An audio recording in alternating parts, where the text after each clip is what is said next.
থেকে মুতালে প্লাজা থেকে ঠেলতে ঠেলতে ঘুরাইছি। পাম্পে তেল আসছে, আজকে যদি তেল না দেয়, কালকে আমি Tejgaon college, Dhaka college, city college তাইকে নেই পাম্প বন্ধ করে ফেলাম।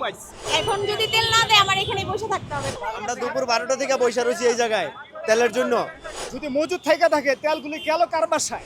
ভাই এই লয়ে কোনো বক্তব্য নাই। দেশের তেল সংকট যদি নাই থাকতো তাহলে তেল লইতে এত কাহিনী এত না খায় দুপুর 12:30 তোর মুতালে প্লাজা দিয়ে ঠেলতে ঠেলতে ঘুরাইছি। পরে হালারে কইতাছে যে গেট বন্ধ।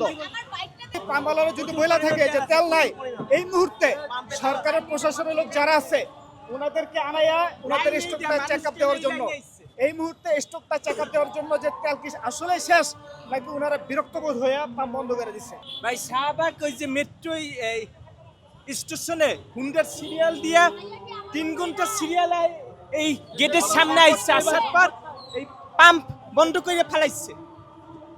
এটা কি ধরনেরই? ওনার কাছে তেল আসছে, পাম্পে তেল আসছে, আজকে যদি তেল না দেয়, কালকে আমি Tejgaon college, Dhaka college, city college তাইকে নেই পাম্প বন্ধ করে ফেলাম। আপনি কতক্ষণ ধরে কলেজ নিয়ে আইছেন? আমি 4 ঘন্টা ধরে ভাই, 4 ঘন্টা। এই যে ভাই, এই সাড়ে- ব্যাগটা ভাই, ভাই, এই 3.5 ব্যাগটা ঘন্টা ভাই। এই যে এই ব্যাগটা একদম এরিয়ার ব্যাগটা। তেল কিন্তু আসছে, তেল দিতে পারে। ঘোরা এসে যখন শুনি যে ওনাদের বলে তেল শেষ, তাহলে এত কোটি কোটি স্টকের তেল এটা গেল কই? এখন যদি তেল না দেয় আমার এখানে বসে থাকতে হবে, কারণ আমি 10 কিলোর মতো যাইতে পারবো, আমার ট্যাঙ্কি খালি। কিছু করার নাই। এখন আইসা শুনতেছি এখানে নাকি কি ঝামেলা হয়েছে, এজন্য কাম বন্ধ করে দিচ্ছে। তেল মজুত করার জন্য লাইনে দাঁড়ায় কখনো তেল নেই।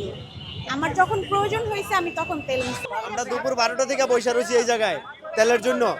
আমরা তো কোনো অপরাধ করি নাই। আমরা তো দুপুর 12:30 থেকে সিরিয়ালে মুতালে প্লাজা থেকে সিরিয়ালে ঠেলতে ঠেলতে আসছি। তাহলে আমাদের কি জন্য তেল দিতেছে না? দুপুর 12:30 থেকে মুতালে প্লাজা থেকে ঠেলতে ঠেলতে ঘুরাইছি। যদি মজুদ থেকে থাকে তেলগুলি গেল কার বাসায়? তেল এখন গেটের সামনে আইছি, তেল নাই।